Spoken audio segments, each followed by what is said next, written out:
Hello, আশা করি তোমরা সবাই ভালো আছো। তো যেহেতু আমি ইউটিউবার, আমিও ইউটিউব দেখি, আমার ইউটিউব দেখতে ভাল লাগে, তাই আমি ইউটিউবে ভিডিও আপলোড করি।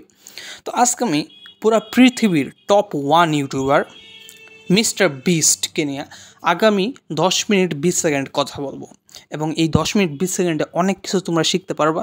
তাই তোমরা যদি চাও তোমরা একটা খাতা কলম নিয়ে বসতে পারো, এবং যে কোনো পয়েন্ট যদি তোমার ভালো লাগে তুমি নোট করতে পারো, কারণ আমি কনসিস্টেন্টলি ভিডিও আপলোড করার পিছনে মিস্টার বিস্টের একটা হাত আছে। তো শুরু করি ভিডিওটা, তোমরা দেখো। আমি পিছনে একটা গেম প্লে লাগাই দিছি যেন তোমাদের বোরিং না লাগে। হি হি হি।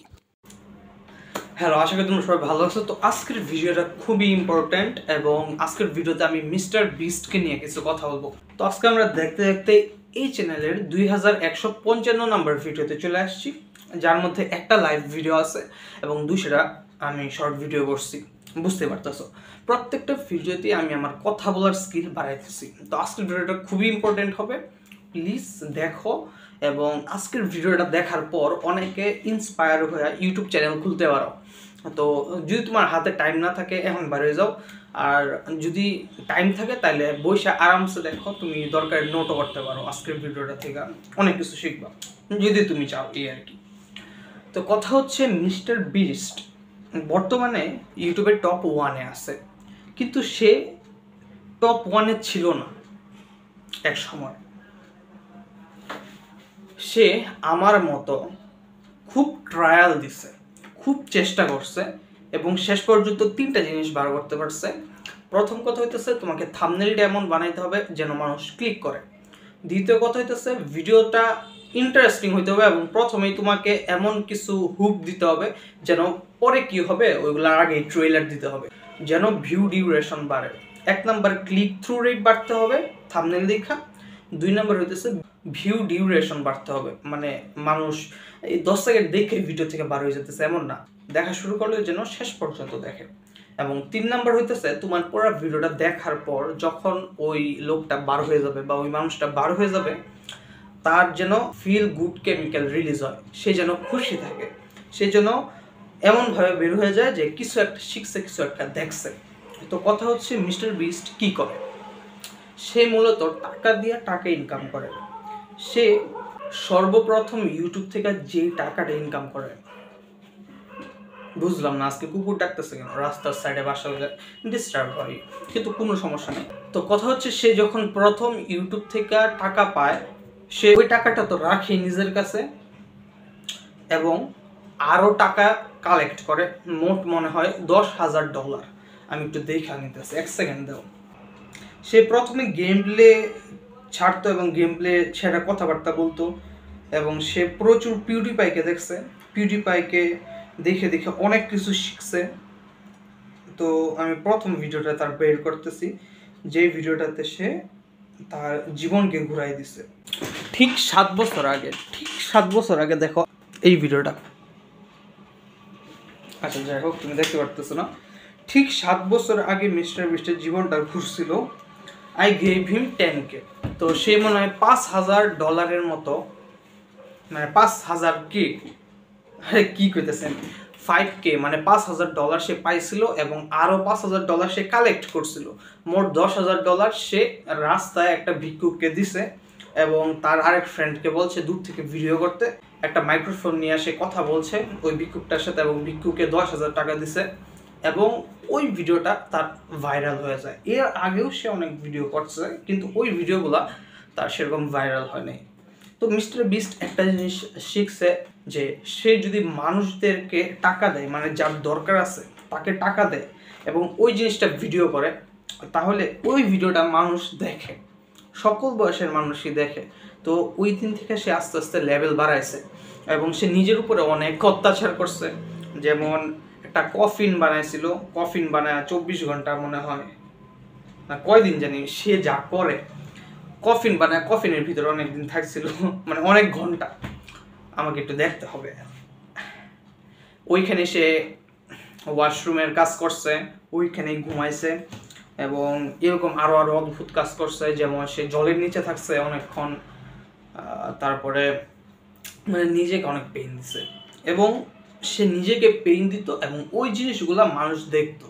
মনে করো 1 থেকে 1000 পর্যন্ত 1 2 3 4 5 6 1000 পর্যন্ত তুমি বললা এবং এটা রেকর্ড করলা, এরকম অদ্ভুত অদ্ভুত কাজ করতো। তো এখন সে কি করে জানো, এখন নিজের উপরে মাঝে মধ্যে এক্সপেরিমেন্ট করে এবং সে মানুষদের মাঝখানে প্রতিযোগিতা করায় তাদের মধ্যে যে ফার্স্ট হবে, সেকেন্ড হবে, থার্ড হবে তাদেরকে টাকা দেয়।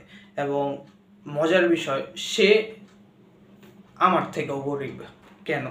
কারণ হইতেছে সে নিজেই বলছে তার একটা পডকাস্টে যে সে নিজের জন্য কোনো টাকা রাখে না। ইউটিউব থেকে যেই পরিমাণ টাকা সে পায় সকল টাকা আবার ইউটিউবের ভিডিও বানানোর পিছনে খরচ করে দেয়, নিজের জন্য কিছু রাখে না। এবং আগে সে যে জায়গায় থাকতো এখন ওই জায়গা থেকে আরও ভালো জায়গায় যাইতে হয়েছে তাকে বাধ্য হয়ে, কারণ এত সাবস্ক্রাইবার বাড়ছে তার এখন, মানে এত ভাইরাল হয়ে গেছে।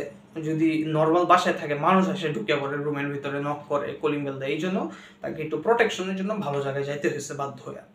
এবং এখন দেখো, ইন্ডিয়ার টি সিরিজ ছিল বহুদিন টপ 1-এ এবং এখন টি সিরিজকেও ছাড়াই গেছে মিস্টার বিস্ট। আর নাইমা পড়ছে পিউডিপাই, অনেকটাই নাইমা পড়ছে নিচে। তো এখন আমি মিস্টার বিস্টের শরীর নিয়ে একটা কথা বলবো যে তার খাদ্য হজম হয় না। এটার ইংরেজিতে একটা নাম আছে, আমার সঠিক মাথায় আসতেছে না। তো সে যদি কিছু খায় ওই জটিল খাদ্যটা ডাইরেক্ট শরীরের ভিতর দিয়ে যায়, তারপরে ওয়াশরুমে বের হয়ে যায় মনে করো। তো কথা হইতেছে এই কারণে সে সেরকম জটিল কিছু খাইতে পারে না। তো তার একটা ভিডিও হয়েছিল, সে একটা ভিডিও করছিল পৃথিবীর সব থেকে দামি আইসক্রিম, মানে সস্তা আইসক্রিম থেকে দামি আইসক্রিম। তো সে ওই দামি আইসক্রিমটা তার বন্ধুদেরকে খাওয়াইছিল এবং বাকিটা ওইখানে রেস্টুরেন্টের যারা ওয়েটার আছে তাদেরকে দিয়ে দিছিল, রেস্টুরেন্টের ওয়েটারদের। কিন্তু সে খাইছিল না, কারণ সে চাইলেও পারবে না, এইসব খাইলে তার সমস্যা হয়। সে একদম সরল খাবার খায়। 1 সেকেন্ড আমি এটা দেখে নিই মিস্টার বিস্টের কী রোগটা আছে। কথাটা হইতেছে, মনে করো যে সে যখন খাবার খায় ওই খাবারটা হজম হয় না, সরাসরি তার ভিতর দিয়ে চলে যায় এবং তার পেটে অনেক ব্যথা অনুভব করে, মানে খুব খারাপ লাগে বুঝছো। আমাদের সবারই সমস্যা থাকে এবং আমরা বলি না বুঝছো, সবারই কিছু না কিছু সমস্যা থাকে, শারীরিক, অনেকের মানসিক থাকে। তো মিস্টার বিস্টের শারীরিক সমস্যাটা অনেক বড়, কিন্তু সে ভিডিওতে সেরকম চিল্লায় না, তাদের দেখে বোঝাও যায় না, হাসি খুশি থাকে। কিন্তু ছেলেটা অনেক, মানে সে যতটুকু পাইছে না সেটা ডিজার্ভ করে। সে টপ 1 ইউটিউবার হয়েছে এমনি এমনি হয় না, জীবনটা দিয়ে দিছে, মানে অনেক খাটনি করছে। তো আমার দিন শেষে এটাই কথা হইতেছে, তুমি যখন একটা কিছুর জন্য খাটবা এবং ওটা জেনুইন হবে, তোমার ইনটেনশন ভালো হবে। হয়তো তোমার ভিডিও দেখে কেউ খারাপ পথেও যেতে পারে, কিন্তু তুমি চাও যে তোমার ভিডিও দেখে সবাই ভালো পথে আসো।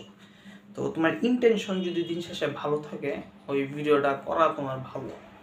আর আমি ভিডিও করতেছি কেন জানো, মানে আমার একটা মানসিক শান্তি লাগে। লেখাপড়া তো করতে হইতেছে, এখন আমি আর ভর্তি পরীক্ষা দিতেছি, এখন আমি যে কোনো একটা লাইনে যাব, যে লাইনে ঢুকবো, চান্স পাবো, ওই লাইনে আমার ফিউচার ইনকাম হবে। আর আমি ইউটিউবটা ছাড়বো না, ইউটিউবটা আমার সাইড ইনকাম হইলে হবে, না হইলে নাই, কিন্তু আমি ধরে রাখবো। কারণ আমি যখন ইউটিউবে একটা ভিডিও আপলোড করি আমার অনেক শান্তি লাগে। আর একটা কিছু করতে গিয়া তারপর বোঝা যায় যে ওইখানে কত ঝামেলা হয়। যেমন আমি জানতাম না যে উল্টাপাল্টা সাইটের কথা বলে দিলে ওয়ার্নিং স্ট্রাইক খাওয়া যায়, যে কপিরাইট ক্লেম তো এমনি খাই ফেলি যদি আমি কারো গান দিয়ে দিই। তো ওয়ার্নিং স্ট্রাইক কি এরকম আমি বুঝছি, একবার খাইছিলাম। আমি এমন সাইটের কথা বলে ফেলছিলাম যেগুলো ইলিগাল, নাম বলে ফেলছিলাম, নাম বলা যাবে না, এই হইতেছে কথা। এবং আরও অনেক কিছু মেনটেন করতে হয়, ইউটিউব পলিসি আছে। তো আমি বুঝতে পারছি যে ইউটিউবে ভিডিও আপলোড করা বড় কথা না, তুমি ইউটিউবে তোমার চ্যানেলকে সেফ রাখা দীর্ঘদিন আপলোড করা ওইটা বড় কথা। কারণ অনেকে মানে ওয়ার্নিং স্ট্রাইক খায়, কপিরাইট স্ট্রাইক খায়, বিভিন্ন ধরনের বিভিন্ন কিছু হয়। এবং ইউটিউবে দেখবা তোমরা সোশ্যাল মিডিয়াতে যে কোনো একটা কিছু করতে যাও, তুমি একটা কিছু ভালো মনে করাও যদি করো, দেখবা তার সাথে কোনো না কোনো কন্ট্রোভার্সি হয়ে যায়। 10 জন তার ভিডিওটা দেখলে 9 জন ভালো করে দেখবে, একজন ওটার থেকে একটা খুদ বার করবে। আমি জানি আমার সাথে এরকম ফিচারও হইতে পারে, আমি রিস্কটা নিচ্ছি কারণ আমার ভালো লাগে ইউটিউবে একটা সাথে ভালো লাগা। অনেক লম্বা ভিডিও হয়ে গেছে। আর কমেন্টে বললো পলিটিক্স ছাড়া, আমি পলিটিক্স নিয়ে কিছু কথা বলবো না, এটা ছাড়া যদি তুমি যে কোনো টপিকে কথা শুনতে চাও তাহলে কমেন্টে বলো এই টপিকটা।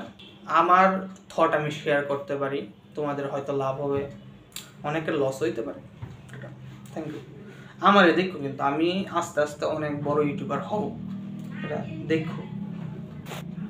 আমার জীবনটা দেখো, তাইলে বুঝবা যে একটা মানুষ কীভাবে জিরো থেকে সফল হয়। এখন কিন্তু আমার কিচ্ছু নেই, কিন্তু আমার কনফিডেন্স আছে যে আমি আস্তে আস্তে বড় হব, কারণ সম্ভব যদি কনসিস্টেন্টলি করতে থাকি আর নিজেকে আস্তে আস্তে ইমপ্রুভ করি। যেমন এখন আমার কথা বলা অনেক ভালো হয়েছে এবং কনফিডেন্সের সাথে বলতে পারি।